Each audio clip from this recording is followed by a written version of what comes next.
Shalom Bapak Ibu Saudara yang dikasihi Tuhan. Seri pengajaran hari ini berjudul Kebangkitan yang Sesungguhnya. Saudara, dalam banyak kata dosa di Perjanjian Baru, teks aslinya adalah hamartia, yaitu keadaan yang tidak tepat atau meleset dari rancangan Allah semula. Keadaan ini dapat menjadi salah satu penyebab manusia mengalami kebinasaan atau terpisah dari Allah untuk selama-lamanya. Roma 6 ayat 23. Namun Tuhan begitu sabar. Ia melatih, mendidik, dan menuntun kita untuk bisa berubah, untuk tidak meleset atau melenceng, untuk bisa menanggalkan kodrat kedagingan dan mengenakan kodrat ilahi. Dengan demikian, manusia diharapkan untuk tidak menjadi seteru atau musuh Allah.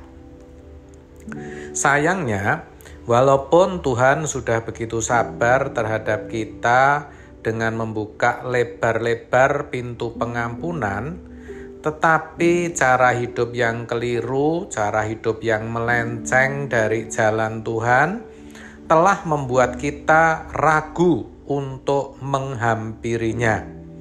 Jujur, kita sering mengabaikan tawaran pengampunan Tuhan itu. Kita sering tidak sadar bahwa dengan mengabaikan tawaran tersebut secara tidak langsung telah menolak anugerah. Ini sama halnya telah menolak berada di pihak Tuhan. Dalam hal ini yang disenangkan adalah iblis, sebab yang iblis mau adalah putusnya hubungan atau komunikasi kita dengan Tuhan. Ketika hubungan kita dengan Tuhan tidak lancar, bisa jadi apa yang menjadi permohonan kita tidak akan dijawab atau dikabulkan. Apalagi kalau tidak ada hubungan sama sekali, alias hubungan kita dengan Tuhan terputus. Ini situasi yang mengerikan, saudara. Jadi akibat kemelencengan atau kemelesetan itu tidak bisa dibayangkan, kecuali kita mengalaminya sendiri. Tapi kalau kita sampai benar-benar mengalami, kita akan menyesal dan kecewa. Tapi semuanya sudah terlambat. Terkait hal ini dalam Yohanes 6 ayat 37 sampai 40 dituliskan, semua yang diberikan Bapa kepadaku akan datang kepadaku, dan barang siapa datang kepadaku, ia tidak akan kubuang. Sebab aku telah turun dari surga bukan untuk melakukan kehendakku, tetapi untuk melakukan kehendak Dia yang telah mengutus aku. Dan inilah kehendak Dia yang telah mengutus aku, yaitu supaya dari semua yang telah diberikannya kepadaku, jangan ada yang hilang, tetapi supaya kubangkitkan pada akhir zaman. Sebab inilah kehendak Bapa-Ku, yaitu supaya setiap orang yang melihat Anak dan yang percaya kepadanya beroleh hidup yang kekal, dan supaya Aku membangkitkannya pada akhir zaman. Pertanyaannya, siapa sesungguhnya yang diberikan Bapa kepada Tuhan Yesus dalam ayat-ayat tadi? kita, saudara dan saya, orang-orang Kristen. Dikatakan kalau kita percaya kepada Tuhan Yesus, kita akan dibangkitkan. Kita akan beroleh hidup yang kekal.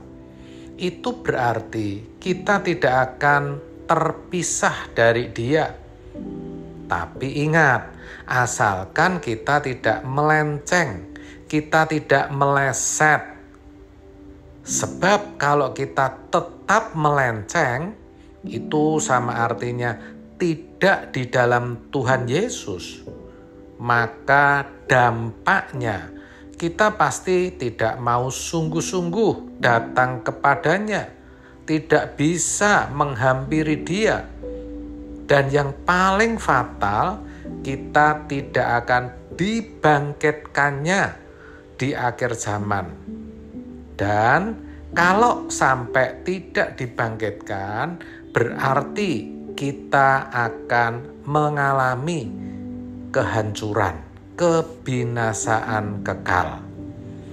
Jadi kalau sekarang kita masih diberi kesempatan, tapi kita tidak mau datang kepada Tuhan, kita tidak mau bertobat, kita akan mengalami kebinasaan di kekekalan nanti. Dengan demikian, ajakan Tuhan Yesus kepada kita untuk bertobat bukan ajakan yang main-main, namun merupakan ajakan yang serius. Sayangnya, banyak di antara kita yang lebih sering memilih ajakan iblis yang menawarkan berbagai kesenangan dunia, di mana justru akan membawa kita semakin jauh, semakin melenceng dari kehendak dan rencana Tuhan. Saudara, kita harusnya mengerti bahwa Bapa telah mengutus anaknya untuk melaksanakan kehendaknya di dunia atas diri manusia. Maka dari itu, kita harus percaya sepenuhnya. Dan itu kita buktikan dengan selalu menjalankan segala kehendak Tuhan di sepanjang hidup ini, agar kita pada akhirnya dapat berjumpa dengan Tuhan.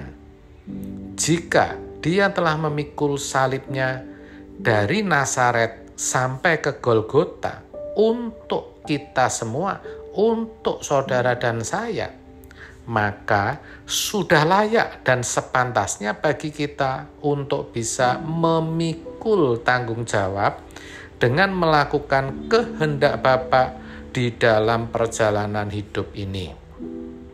Inilah kebangkitan yang sesungguhnya, yaitu kebangkitan yang terjadi karena sebuah proses pertobatan sejati, yaitu pertobatan yang membawa perubahan dari kodrat kedagingan kita menjadi kodrat ilahi, sampai kita tidak mengingini dosa lagi, sampai kita tidak bisa berbuat dosa lagi.